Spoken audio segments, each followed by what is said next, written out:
একটা ছেলে আর্জেন্টিনার পক্ষে নিয়ে বাথরুম থেকে পায়খানা তুলে খাইছে।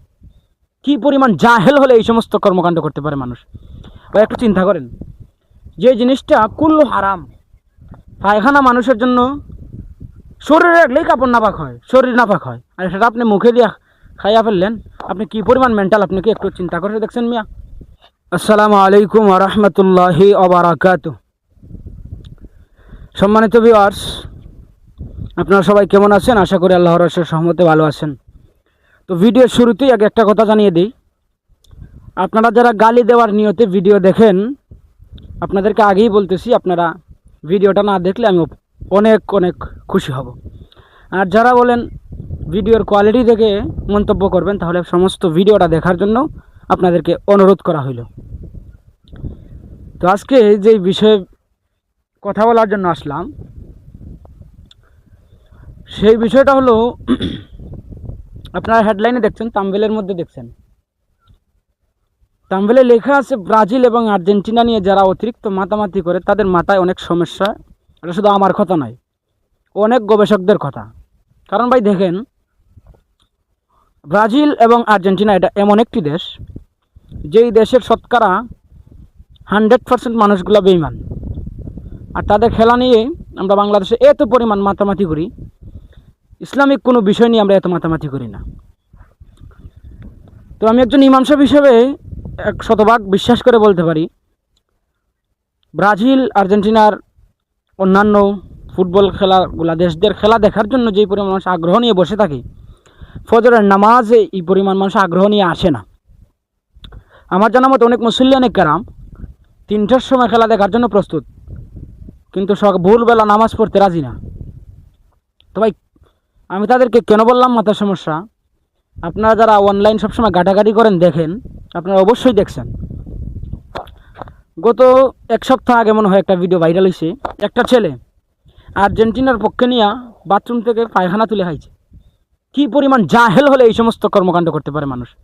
বা একটু চিন্তা করেন, যে জিনিসটা কুল্লু হারাম, পায়খানা মানুষের জন্য শরীরে রাখলেই কাপড় নাপাক হয়, শরীর নাপাক হয়, আর সেটা আপনি মুখে দিয়ে খাইয়া ফেললেন। আপনি কি পরিমাণ মেন্টাল, আপনি কি একটু চিন্তা করে দেখছেন মিয়া? আমি আপনাদের সবাইকে বলছি, যারা আর্জেন্টিনা ব্রাজিল নিয়ে মাতামাতি করেন, আপনার সবাই মাথার সমস্যা, এবং আপনার পাবনাতে চলে যান। তো আপনারা যেই পরিমাণ ব্রাজিল আর্জেন্টিনা কথা বলা মাতামাতি করেন, আর কোনো বিষয় নিয়ে করেন না কেন? খ্রিস্টান দেশ শত শত মাইল দূরে তারা খেলা করতেছে, কিন্তু আপনি বাংলাদেশে বসে তাদের এত ইন্ধন কেন গাইতে হবে? এই খেলাকে কেন্দ্র করে বাংলাদেশে কি পরিমাণ অশ্লীল আর বেহায়ামিয়তা বাড়ছে কইতে পারেন? আল্লাহ আপনি আমাদেরকে হেফাজত করেন। ভাই এই সমস্ত কর্মকাণ্ড যে আমরা করি, আপনাদের মাথা সমস্যা না, কি বলবো? অযথা একটা খেলা বিষয় নিয়ে আপনারা মারামারি করে হত্যা পর্যন্ত হয়ে যায়, খুন পর্যন্ত হয়। কেন আমি এত মাতামাতি করতে? আপনি তো মুসলমানের সন্তান, আব্বাজান আপনি তো নামাজ পড়লেন না, 365 দিনে একদিন আপনার কপালে খুদার ফজরের নামাজে সেজদাও আপনার কপালে জুটলো না, কিন্তু রাত 3টার সময় আপনি খেলা দেখার জন্য প্রস্তুত। আপনি কেমন মুসলমান চিন্তা করছেন?